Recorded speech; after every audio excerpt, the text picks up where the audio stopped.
Alright, so in this video, I'm gonna go over a list of features in games which I really think ruin games, right? Like, yeah, I'll go as far as to say that one of these features could genuinely ruin the gameplay experience for a player. Like, even if everything in the game is just perfect and it's amazing and the player really likes every other part of the game, but these specific features could literally kill all of that. And I'm making this video because I guarantee, I'm literally 100% sure that you've had an experience where you tried out a new game, be that like a Roblox game or like a game off Steam or whatever, where you're trying it out and you do kind of enjoy it. You know, you like the premise, or maybe you've already played it for a bit and you are, you know, like I said, enjoying the gameplay, and then you just run into that one feature.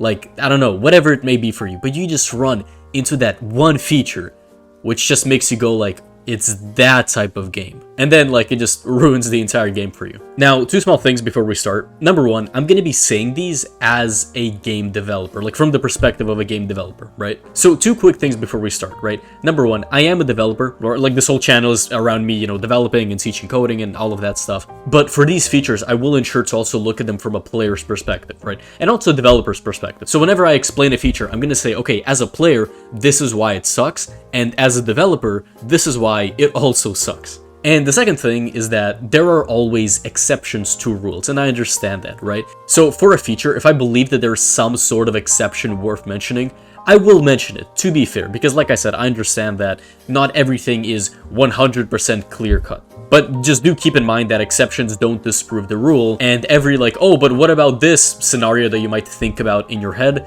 is simply an exception and doesn't define the entire feature. Blah blah blah, you get the idea. Have you ever played a tycoon? So I very generously made this button, right? And you know, in a regular game, you click on the button and then you spend $500 and then you get a dropper and then blah blah blah, and everything's perfectly fine, right?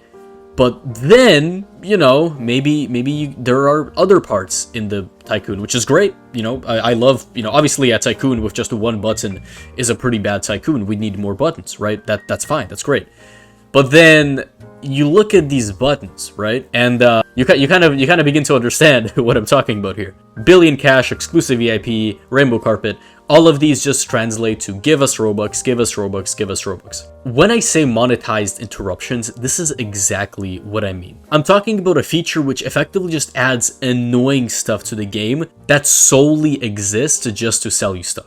Because again, like imagine you're just a normal player trying to play the game, and then you have all of these buttons and they're everywhere, and I guarantee that if you've ever played any tycoon in Roblox that, you know, has these buttons, you've just randomly accidentally touched them, right? Or like you finish the entire tycoon, but then there's still these dumb buttons left, which just, I don't know, they're just annoying and they just don't do anything. Or a great example also is like, a lot of games have this stupid UI, you know? Like obviously a lot of games have regular UIs where like, okay, we have a button and then, you know, we have some text maybe. But then what ends up happening is that they have their normal UI, which is like, okay, maybe turn off the music or, you know, teleport back to your base, that's fine. But then like, you can have a one button that opens the shop where you can buy game passes, and then another button which lets you buy the brand new mega pack that just got released, and you have another button for the VIP which you could get in the shop anyway, and then you have another button to buy this 1 billion cash game pass which you can already get here and by getting the button, and then you could have a thing here where it just blocks your screen for a donation button. it's a donation button. Like obviously this is somewhat of an exaggeration, but like if you join a game, this happens mainly on like tycoon simulator style games, but I guarantee that you've just played a game where like you just have all of this stuff on your screen and it's just annoying, and it's annoying for a reason, and that reason is to sell you stuff, and we understand this, right? Like we're smart enough to know. This seems to mainly target the people who just have a lot of Robux to spare, who just say like, okay, this is annoying, let me just buy this, let me just, I don't know, just get this like big notification off of my screen that like I can purchase something, or they do this thing where there's like, oh yeah, 30% sale, and like if you buy the game pass, like that big obnoxious thing goes away. But the second type that these stuff target are kids, right? So kids see a big colorful thing, whoa, I can buy the rainbow carpet, and then they spend like 5,000 Robux on the rainbow carpet, and then they never play the game again. So that's Yeah. Now look, I don't want to sound like one of those guys who tell you that like, oh yeah, monetization is terrible. I'm actually on the very opposite side of that, where I think you should like monetize your game as much as possible. I think that if there's a section of your game that isn't monetizable, I think you're doing something wrong. I think that Roblox has this thing called an ad GUI, which effectively like lets you display ads in your games, and you like get a cut of that if a player looks at the ad. And so I made several videos and I made several points before where I just said like, okay, if you have a game where like there's like some screen, like maybe you have some tycoon game where like you can buy some dropper where it has like a computer on it or something, I don't know, you could just place an ad on the computer. Like there's a lot of missed opportunities to make money, but I always will keep those opportunities from annoying the player, because a game should give you a good experience, right? What's going on here is that this isn't a game. It's a simple cash grab, right? Now look, if you want to do a cash grab and you get some kids to spend money on your game, honestly, that's fine. I don't really care. But this video is about features to add in games, okay? And I've seen certain games that actually have had effort put into them. I've seen games which actually are like the only project of the studio or of the player who made them. And I've seen games which actually seem to have a, good community and, a creator who actually cares about their game. But then you play the game and it's just like, the way that they do monetization is so unbelievably annoying. And to cover an exception, right, like I said before, I don't mind that a tycoon might have some button where you can buy something. I don't mind a button where like you can click on the shop and then you can like buy a game pass or a VIP or whatever. My point is that you shouldn't make it so that the player has these things in their way and then they just have to keep on basically, stumbling over them because they just don't want to spend money on the game. I actually forgot to mention this, but tycoons, I keep mentioning tycoons because they're always the ones doing this, but like tycoons often will have this thing where if it's like a dropper system where, like drops a little ore and then the ore like, travels on a conveyor belt and then gets smelted, they have an area where you can go and collect the cash. And what a lot of the stupid tycoons do is they make a button where it's like, oh, if you pay us 300 Robux, then the cash gets automatically collected, right? That's great. And that'd be fine as like a little convenience thing, but then a lot of tycoons have this thing where you have to keep traveling farther and farther out away from the cash collector to keep increasing your tycoon. So what ends up happening is that the tycoon is just you constantly heading back and forth because you don't want to spend 300 Robux to make the cash auto-collectible. And for a lot of tycoons, this seems intentional. And like the developers know that this is a very annoying and stupid feature. I mean, they're the ones playtesting the game, right? So like they obviously know how annoying it is to go from this spot and then travel all the way back and then travel all the way to the next button. Oh, but if you just buy the game pass, you can auto unlock the cash or whatever. So I will just say that that's very annoying, and your game will not last as anything more than a cash grab. And if you do want to monetize your game and you want to make money from your game and you genuinely are passionate and you like the idea of your game, there are much better ways to monetize besides intentionally crippling the player just so they give you, I don't know, 100 Robux for VIP or whatever. The second annoying feature is an unnecessary progress bar. So when I say progress bar, I just mean a bar that decreases and then you have to do something in order to increase that bar. So you can think of something like Minecraft tool durabilities. You could think of something like in survival games, like, a food and like a water mechanic. Like it's just bars that go down, and then when they go down, something bad happens. So you must constantly keep the bar at a good level by doing something. And I said unnecessary progress bar. So I'm not saying that progress bars are bad features. Absolutely not, right? I don't think that a durability bar is bad in Minecraft. I don't think that survival games should just not have a food and water bar, because of course they should, right? But what I'm against, and this will seem kind of obvious, but I'll just get to this in a minute, because I've seen so many devs do this that it's actually insane, like how more people haven't actually caught on to this yet. And that's to make a progress bar just for the sake of having a progress bar. So I'll give you a very good example, right? Let's say Minecraft. So I brought up Minecraft before, right? Minecraft has a durability mechanic, but it also has a hunger mechanic, right? Now let's quickly ask this question. Does Minecraft handle the hunger mechanic well? And I would argue yes. A lot of people, like I've seen a lot of old Minecraft players complain because like before there wasn't a hunger bar, before you would just eat food and regain health, which a lot of them were like, oh, but that was better because blah blah blah. But that's whatever. That's like old people stuff, whatever, right? We're new gens here. I don't even know if I'm using that term correctly, but you know what I mean. I would say that the Minecraft hunger bar is actually handled nearly perfectly. Because number one, it enforces Minecraft as a survival game, you know, assuming you're playing in survival mode. It gives you more of a reason to explore and also to hunt for animals. Because in previous versions, you would eat to regain your health. So all that food would be is just, oh yeah, I lost some health, let me just eat the steak and regain my heart. Like, it wasn't a huge priority to gather food because your health would only go down by your own mistakes and your own skill issues, right? But with the hunger bar, it goes down by your own actions. The other thing that the hunger bar does as well is it acts as a balance for movement, right? So if you just normally walk, or you know, if you use like the mine cart or you ride on like some animal, your hunger just stays the same basically, right?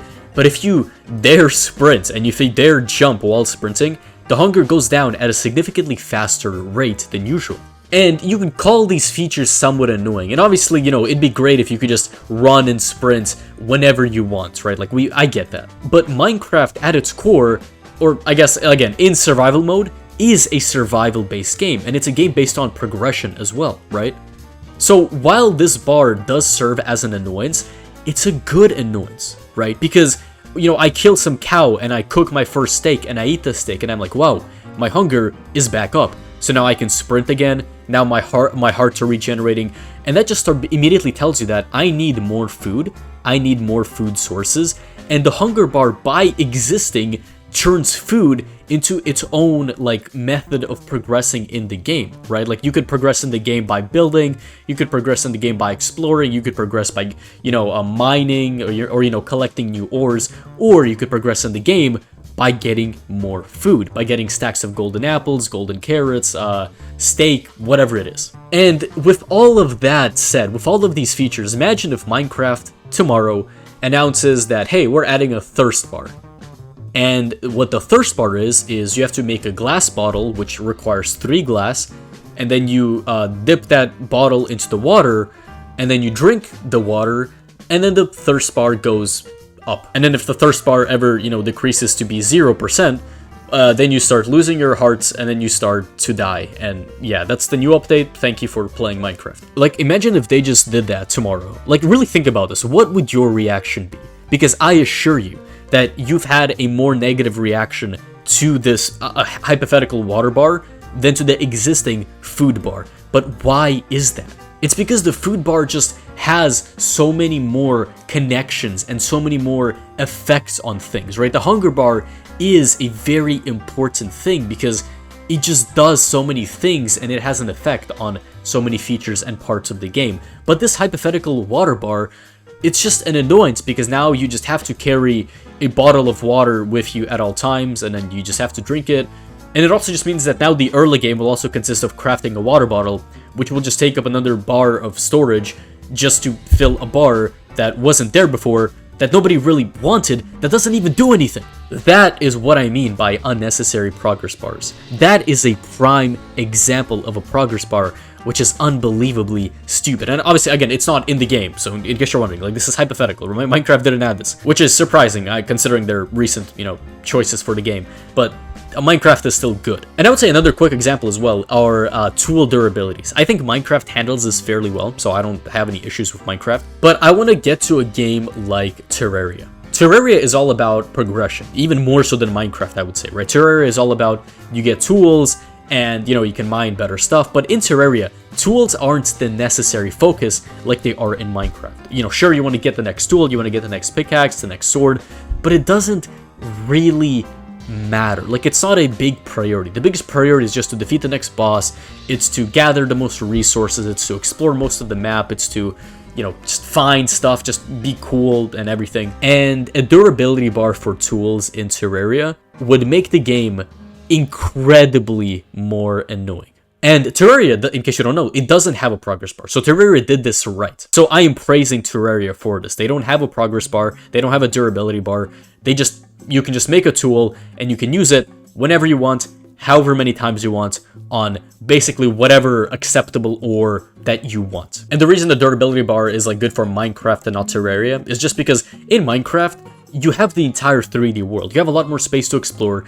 The resources are just, they're practically infinite and they are basically everywhere.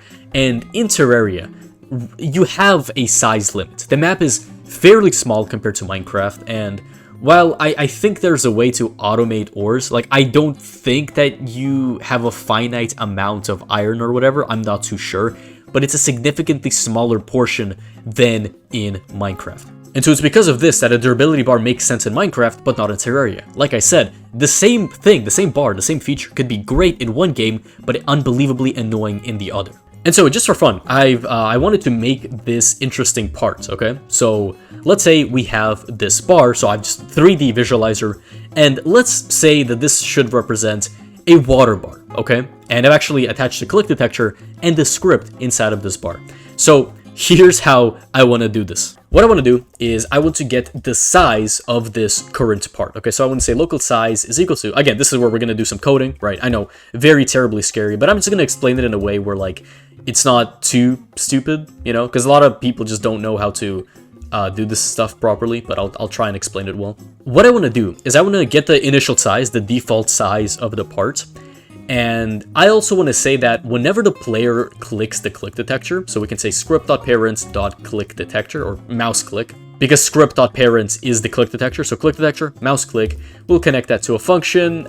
It will also give us the player who clicked, although in this case it doesn't really matter. And all that we're going to do is whenever this bar gets clicked, we're going to say script.parents, which is the parent, which is the part. We're going to set the size equal to, the size equal to this variable size. So this is the default size that it began with. But obviously changing it to the default size means that the size has been changed. It means that the size has been altered so that it's no longer the default.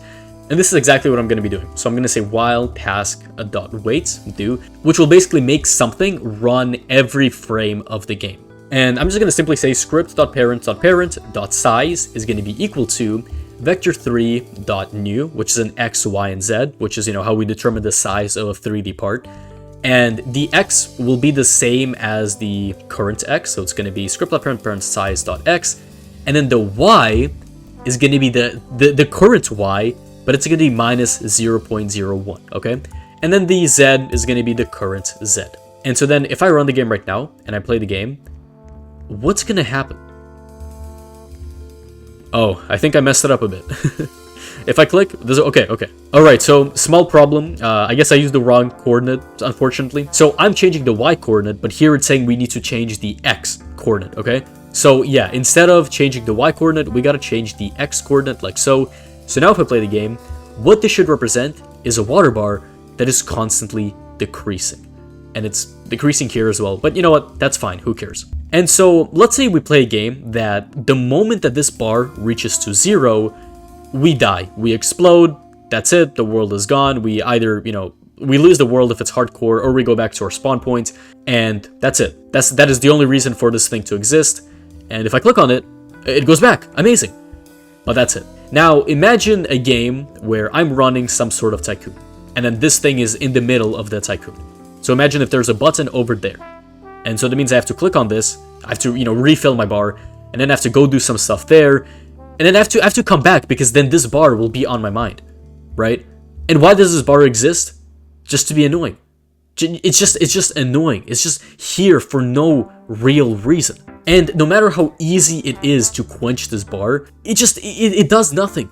Why does it exist? There's no reward, there's no incentive. It's just, wow, good job, you don't die, which I wouldn't have died anyway if this dumb feature hadn't been included in this game. So again, I kept kind of rambling, but you hopefully understand what I mean, right? A lot of bars in games are pretty stupid. A lot of games have bars that actually, like I said, play incredibly well in their gameplay, and that's totally fine. But whenever a game has a progress bar that serves only to annoy, it is gonna very quickly lose a huge chunk of its player base. So if you are a game developer with a progress bar in whatever game that you're making, look into it, and ensure that you aren't doing that same mistake. Alright, so we spent a fair chunk of time talking about the previous two features, and that was just because I wanted to kind of explain a lot more on my thoughts and my perspectives on just games in general, right? But I believe that you've already heard and seen enough from me, so the next features will be breezed by fairly quickly. I'll still explain everything, and obviously I'm not going to skip any important details, but just do note that it's not going to be as long as it currently is. And feature number 3 is exponential difficulty, which is where, let's say initially, you need to get 1 cash, okay? And then you need to get 2 cash. And then you need to get 4 cash, and then 8 cash, and then 16 cash, and then 32 cash, and then blah, blah, blah, blah. And then basically the requirement to get to the next level keeps on exponentially increasing. It keeps on doubling and doubling and doubling and doubling. And that is basically the entire gameplay loop. Now look, again, there is a chunk of players who actually like these features. They like the idea of progress, and they also like the idea of every single level getting significantly harder and harder and harder. But that is not what I'm trying to target here, okay? I'm not saying that a game that relies on, grinding or progression should have the next step of progression be easier or the same. Like, it should be harder. It should be harder to craft the final sword than it is to craft the first wooden sword. I perfectly agree with that. My problem, though, is when games, and the developers specifically, do this very lazy and very dumb thing, very stupid thing, where they make a small amount of content in their game, and then they just say, okay, look, we have 5 different swords. We have 5 different things that the player can buy, okay?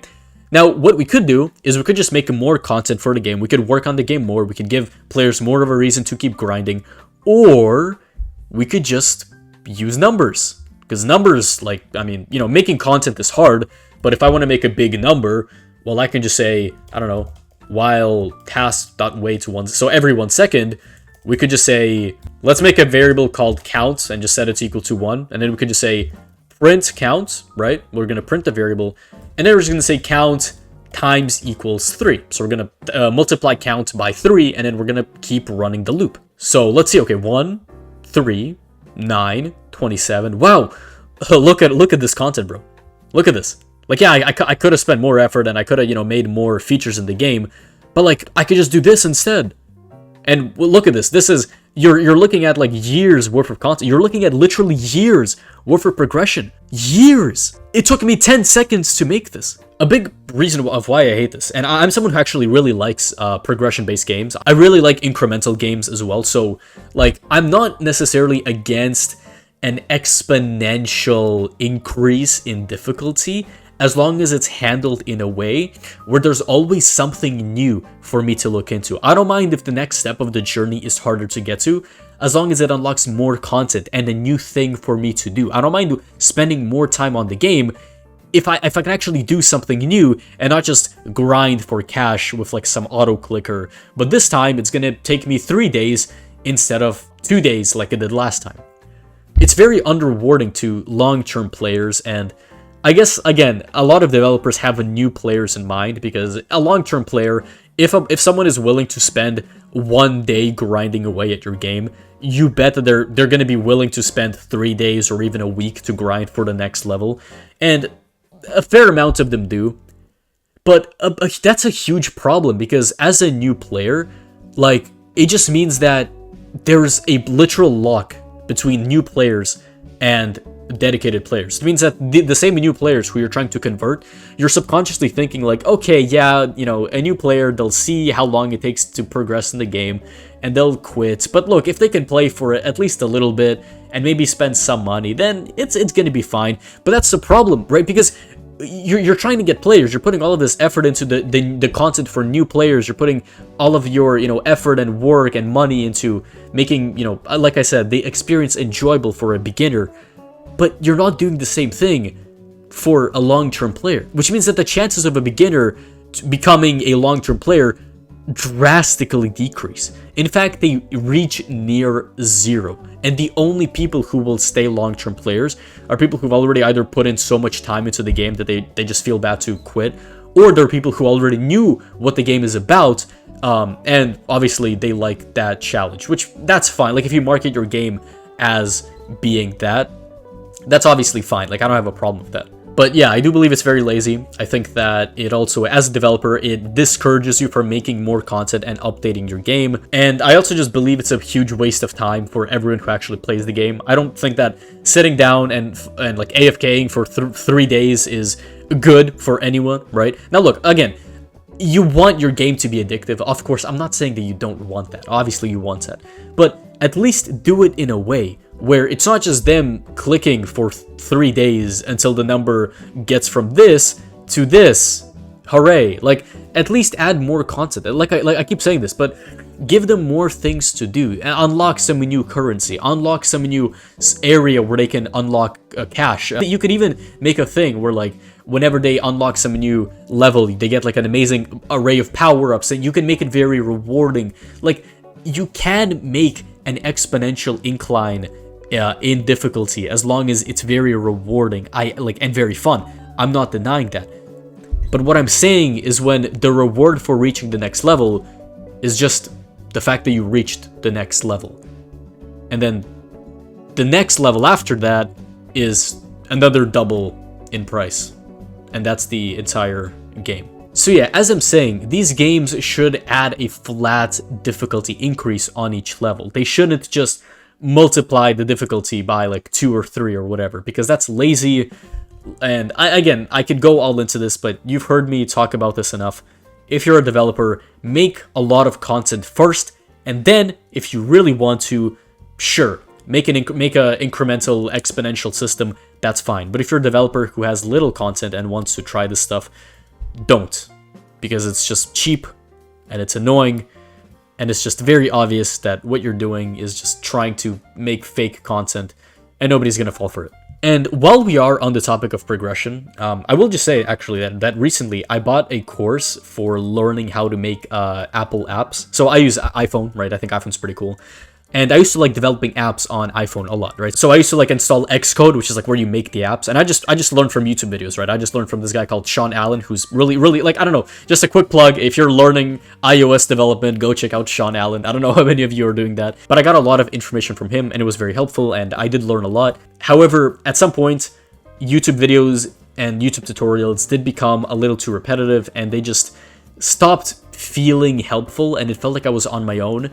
But at the time, I was not that smart. I was kind of young as well, so I didn't really grasp that next stage by myself. I still felt like I wanted someone to guide me through, and I didn't want to look for some niche YouTube tutorial or, you know, find some very small and lesser known creator because they might be bad, right? Like, I don't know how well they know Xcode. And what I recently actually did was I went to Udemy and I decided to buy a course on iOS development. So it was fully updated for iOS 18, which is the latest version. And it instead of just teaching Apple apps, it was saying, okay, we'll teach you how to make iPhone apps, how to make MacBook apps, how to make Vision Pro apps, how to make widgets, how to make like Apple Watch apps. So like, it was amazing. It was like a whole new array of features. And also the course, I believe, was talking about like Apple Intelligence and how you can like use that in your app, which was just like a whole huge amount of features just for a course, which I believe was like $40. So I just bought it and I've been going over it. And for the first time in a while, I have the same feeling of progression where I'm actually learning and I'm actually doing new things and I remember those things instead of just trying to seek out the next YouTube tutorial when that's not what I need. And with that being said, I will say that I do have a course of my own. You can skip this part if you want, I get whatever, right? But again, if you do resonate with that story, but for Roblox developments, I did work on a course a while back. I spent a month working on it. I thought about it a lot. I had like whole scripts for it and everything. It is edited as well, so it's not just gonna be me silent for like, you know, hours and hours on end. And it's a course that aims to get you from a very beginner level to a level where you can effectively make whatever game you want and also learn anything that you want. So not only do I go through a game creation process, I also go through a process where I teach you how to find and learn information that your game might need. Like, for example, I don't cover VR in the course. Like, I don't talk about how to make VR games, but I talk about how if you wanted to make a VR game, this is how you would first of all create a framework of what you need to learn. This is how you would learn it. Like, this is where you'd get the information from, and this is how you would actually apply it to your game. So I teach all of that. I think it's infinitely better than a lot of Roblox, tutorials out there. if you want to get to an actual expert level at Roblox Studio. I'm not saying the tutorials are bad, but a lot of them are fairly inefficient, and you might run into the same problem that I had when I was developing apps for iOS, where you just reach a point where tutorials just don't help, and you just need that next step in, you know, in learning, but you just don't have it or you can't find it, so you just stop learning and you just lose all of that progression. So yeah, somewhat quick plug, but do go check that out. It's in the description and the pinned comment. There is a free preview, so you don't have to like buy it or anything. No credit card required. You can just check it out, and if you like it, then you could buy it. All right, the fourth feature, which for this one, I'm not even gonna give it any example. I'm not even gonna make it into a physical thing to show you because I hate this thing so much. And it is walls that need currency to open. I really hate, it's just lazy game design. Every developer that does this is lazy.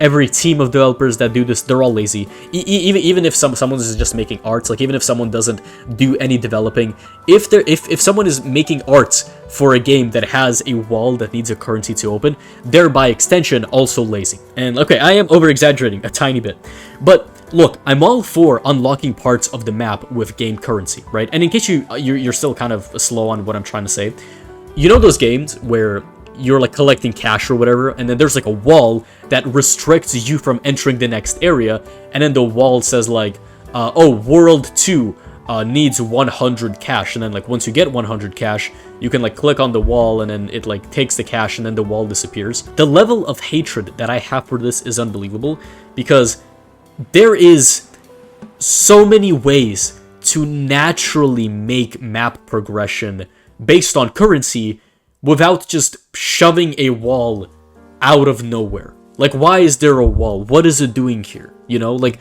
it's just stupid game design. I'll give you a good example of a game that does this right, okay? Subnautica. Now, Subnautica is a full game. It's a survival game. It's like a story-based game. It's an open world game as well. So obviously, like, you know, it's a very different game from like an average Roblox tycoon. But what Subnautica does incredibly well is the entire map is accessible to you from the very beginning, right? The moment you start playing, you could go from the very top of the game to the very bottom of the game, because Subnautica is a game, you know, it's like you're underwater, and the very last biome is like very deep, right? So the deeper you dive, the more things you get. That's the progression element. And the way that Subnautica handles this is that you have a bar of oxygen, okay? So little reference back to talking with progress bars, right? You have an oxygen bar, and the more you're in the water, that oxygen bar begins depleting, right? And the only way to increase that oxygen bar is to either go all the way back to the top and breathe, or to craft a vehicle in which you can breathe while inside the vehicle and also swim. But the vehicles also have crush depths, so when you reach a certain depth with the vehicle, it begins breaking. So with this design, it very naturally creates a clear block where, okay, I have this vehicle, but if I go below 200 meters, it begins breaking, which means that I cannot go below 200 meters. Or maybe I can like go below 200 meters because I can leave my vehicle, and then I can swim down, but I gotta swim up because my oxygen is running out. And, you know, like, point is, this creates a very natural way of saying, hey, these areas of the map are locked, and you have to, you know, unlock, you know, you have to get better equipment to actually, you know, traverse down there. But it does so in a way that feels real and fun, and it makes you feel like you're the one who's figuring it out. It doesn't just, like, the game doesn't tell you anything. You're the one who goes down, you're like, oh damn, that area, I couldn't go there because my CMOF would break. But if I upgrade my CMOF so that it can go below this crush depth, well then I can go below and I can explore. Wow, I'm so smart. And this creates for such a fun and innovative gameplay experience. And now imagine if Subnautica, instead of all of that, had a huge wall. Like, you're trying to go down, and it's just this huge wall. And on the wall it just says, sorry, you cannot pass, you need an upgrade for your vehicle. And you like physically cannot go down there. It is unbelievably stupid, it's unbelievably lazy and ugly, and I hate it a lot. Whenever I play any game that has any version of this, I stop playing immediately because it's stupid. I remember even, I played this game, right, which was like the epitome of like a cash grab simulator. But the one thing that they did right was, instead of having these stupid walls where like, oh yeah, you need 1,000 cash to enter, they just had worlds where they were just spaced out from one another. And in order to get to the next world, you had like a jetpack or something, and you had to like unlock more fuel in the jetpack.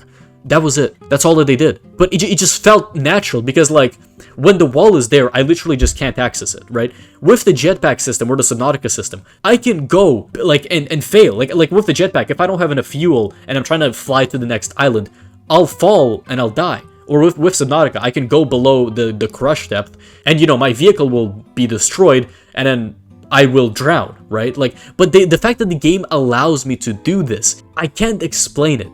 But it just feels like it actually takes me seriously as a player, instead of treating the player like a child and saying, oh, no, you can't go there, haha, nope, sorry, haha, like, you know what I mean? So yeah, as a player, I'm sure you can at least a bit sympathize with me on this, and as a developer, please don't do this, it's very lazy, and there are much better ways that are still equally as easy, so you'd still be lazy by doing it the other way, but like, at least you'd be natural, okay? At least like with something like a jetpack system like that game had. Like sure, it's lazy as well. In fact, I'd argue that it's more lazy to just space out the islands than it is to actually make the walls for each, you know, area. But it's natural, and it feels good, and it feels open world, and it doesn't feel like I'm being restricted. And I'll always choose that game over the game with unlockable walls. Feature number 5 are non-renewable resources, okay? Now, I'll get this right off the bat. When I say renewable resource, I mean a resource that is a finite amount, right? So, for example, in something like Minecraft, you could, water, for example, right? Something like water is a renewable resource because you can make an infinite water block, right? Or something like wheat, for example. You can just place water and then you can plant seeds and then you can gather wheat. And then when you gather the wheat, it gives you even more seeds. So you can just keep on planting and keep on getting wheat.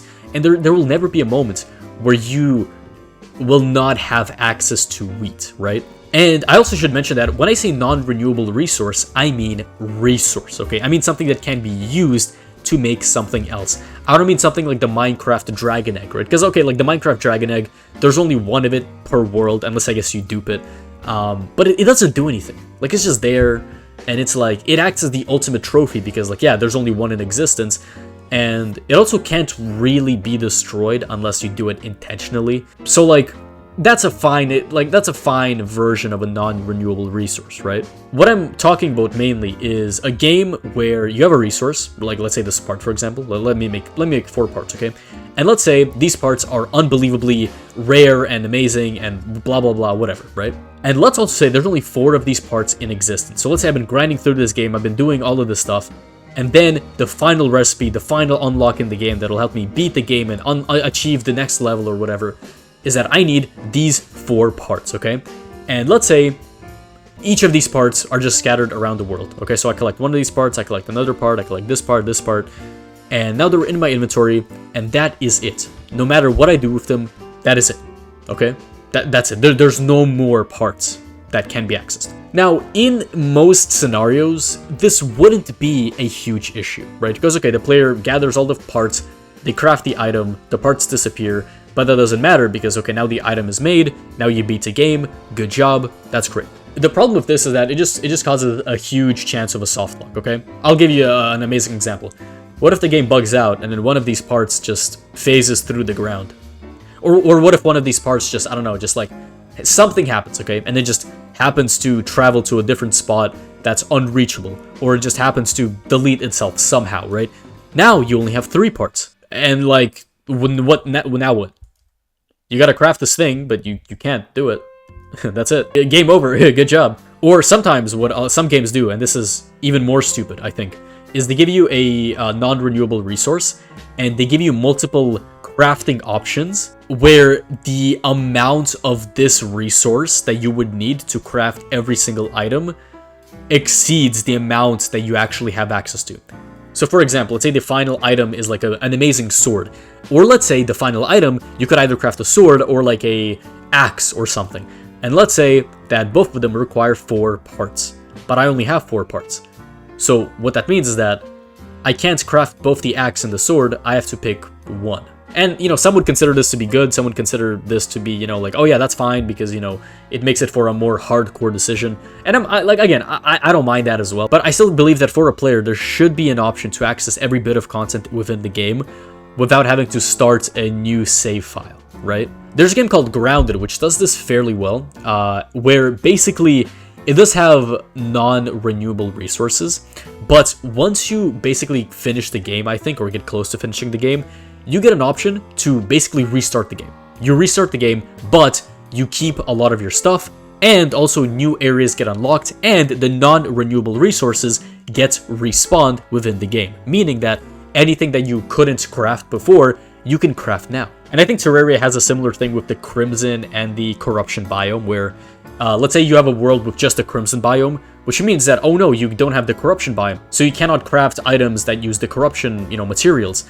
But there is a machine that allows you to transform Corruption items to Crimson items, and vice versa, right? And another big thing about these parts, which I really dislike, is that it makes certain parts of the map just useless. Like, let's say you have a map, right? And let's say there's a part of the map where you can find one of this like rare resource. Once you find that rare resource, that part of the map becomes somewhat useless, right? Like that part of the map could still have other features that, are still useful. Yeah, sure. But a lot of games do this stupid thing where it's just a big open world, and you collect a rare resource, right? And it's like, that's it. That entire section of the map is just now useless. It's just there for you to walk over, and just to make you spend more time walking in the game for no reason. That's not really good game design. So yeah, like I said, I'm not entirely against non-renewable items. I think rarity in a game is really good, but I also think that you should still implement a feature in which, if you want a rarity system with non-renewable parts, you should still give players some sort of in-game option that doesn't include like modding their game or using some third-party service or using some save file or whatever. Give them an in-game way to access all of the content while still making sure that the items are non-renewable. Like I said, Grounded does this unbelievably well, where it basically makes you restart the game, but also gives you a reason to restart the game, so it's still kind of like you're still progressing in the game somewhat, Alright, so second last feature, feature number 6, lackluster features with no upgrades. This will be very quick. Basically just a feature which doesn't do enough for the state that you're in and has no upgrades. I'll give you an amazing example right now. Subnautica lockers. In case you don't know, Subnautica is great, but the inventory system is kind of bad. You can't stack items, and you don't have that much slots in your inventory. And so let's say if I want to collect 2 pieces of copper, I can't stack the 2 copper in one inventory spot. So the 2 pieces of copper would take up 2 inventory slots. And this is kind of an issue, especially for people who like to build bases, or who want to, build, more tools or more like vehicles. It means that gathering resources just becomes this tedious process of going to a place, filling up your inventory, and then going back, and then not having enough items, and then you have to go back again. And this is where Subnautica introduces a locker, right? It has 3 tiers of lockers. Subnautica has a waterproof locker, which is like a locker you can like put in the water, which has a bit of inventory space, and it's fairly early game, which is, it kind of does its thing. It's pretty okay, right? The second tier of locker unlocks when you start building bases, and it's like a regular locker, which is wall mounted, which doesn't have that much inventory, but it's pretty cheap, and it's like, whatever. But then you have the third tier of lockers, which is the best locker possible. It's a whole quartz glass locker, looks amazing, looks very fancy, and has a lot of inventory space. And the problem becomes that the people who actually need the inventory space, let's say for base building, or, like I said, crafting vehicles or whatever, the lockers don't actually help out that much. Like, I've often noticed myself gathering a lot of resources in the game, because that's just how you play Subnautica, and I've noticed the lockers becoming very full, very quickly, very stupidly. I don't even know if that's a word, but I'm gonna use it, whatever. And because of this, I found myself to be making like thousands of not thousands, that's an exaggeration, but like honestly a lot of lockers, a lot more than I should, just to store my stuff. Like too much lockers, right? Honestly. And it's because of this that it just makes the gameplay not only annoying when you just have to make a lot of one thing because you just can't upgrade it for some reason, but it also just makes playing the game feel less fun, and it makes grinding for the game feel less rewarding, because you're like, okay, if I cannot upgrade this locker, like, why even grind? Like, obviously I can unlock other stuff, but it's just like, it just feels bad knowing that this issue will remain an issue forever, and then you can't do anything about it. Like, it's just very annoying. Now, again, I'm not saying that you want the player to become godlike or whatever. some features do obviously need limitations, but what I'm saying is that, like, there becomes a point where the game just gets harder and more annoying as a baseline. The games need points where they're harder and more annoying and more difficult, and I get that, but it shouldn't become a baseline. Like, your gameplay experience shouldn't be that, okay, I'm having fun, and then all the way it goes to, like, okay, I'm still having fun, but now I just have to keep crafting lockers. Like, I'm doing the same thing, but I just have to keep making lockers, you know? Like, it's kind of boring, and sure, yeah, it's difficult or whatever, but, like, it just is annoying, and there's no fulfillment in doing it, and it just feels like a workaround for a system which doesn't work as it should. And this is another thing for all the developers out there. This also will encourage you to make more content, okay? If you have something in your game that's upgradable, please check it out, please playtest it, please ensure that at that level that the player is at, where they're able to unlock this locker or, you know, whatever it is in your game, ensure that that item or that ability or that equipment or whatever is actually good enough. And if it isn't, well, then make more content, make more upgrades, right? Like, fill up your game with just more things to be excited for. It's very good for both the player and for you as a developer. And the final feature number 7, which is probably one that you've experienced recently, and that is Obbies for cash in Tycoons. And I'm going to end off this video with a Roblox feature, right? Because obviously Obbies for cash in Tycoons is a very Roblox thing to say.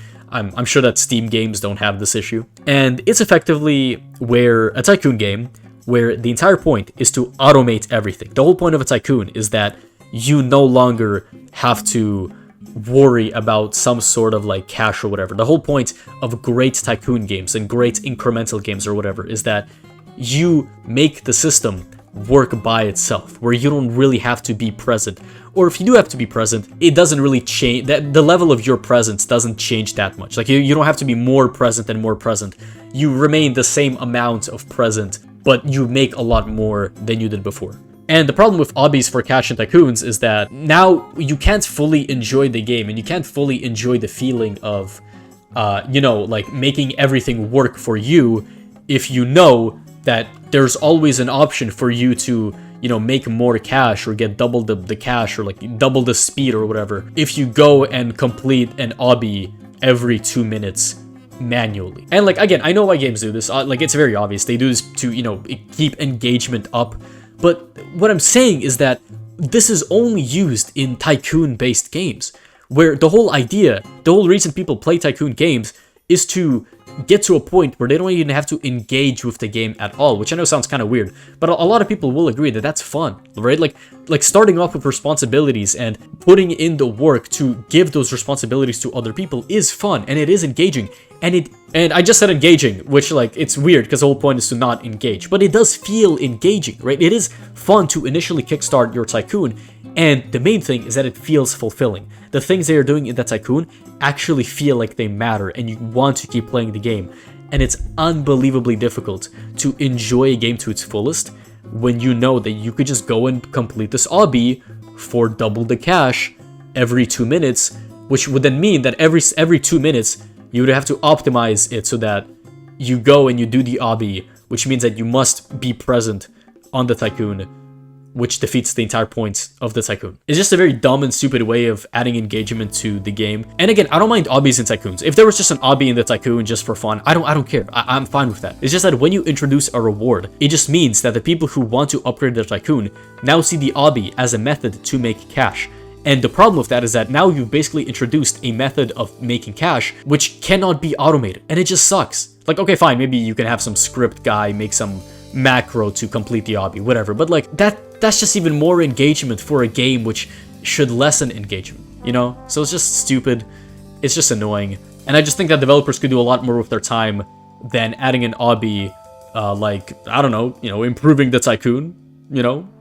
Maybe I'm crazy, I don't know, but that's just what I think. And as of now, that's basically it. I've really thought through all of the games that I played recently. I don't play Roblox games really much. I develop for them. I know how the gameplay aspect works, but if I do end up playing a game, it's mainly something on Steam usually, right? I hop on Roblox every now and then. So if there are any disagreements, or if you think that I missed something vital or something important, do comment. I do actually really want to see what you have to say. I do think that there's a lot of features that I didn't mention.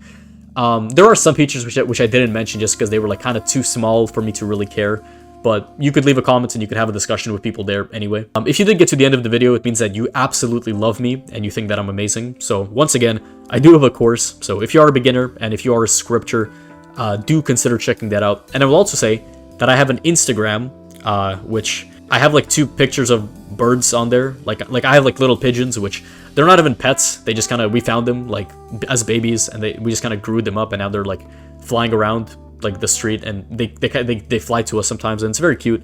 So if you want to see those pictures of the pigeons, check out my Instagram, both in the description and the pinned comment, and do follow because bro, look, clout is always fun, you know. So I don't know, if I could just get to a bunch of Instagram followers, it'll make me feel very happy. Okay, so that's a way for you to pay me for this long video, which will probably be like 30 minutes or something. I don't know, but obviously I'm joking. Do what you want. I was considering also, just real quick, last note.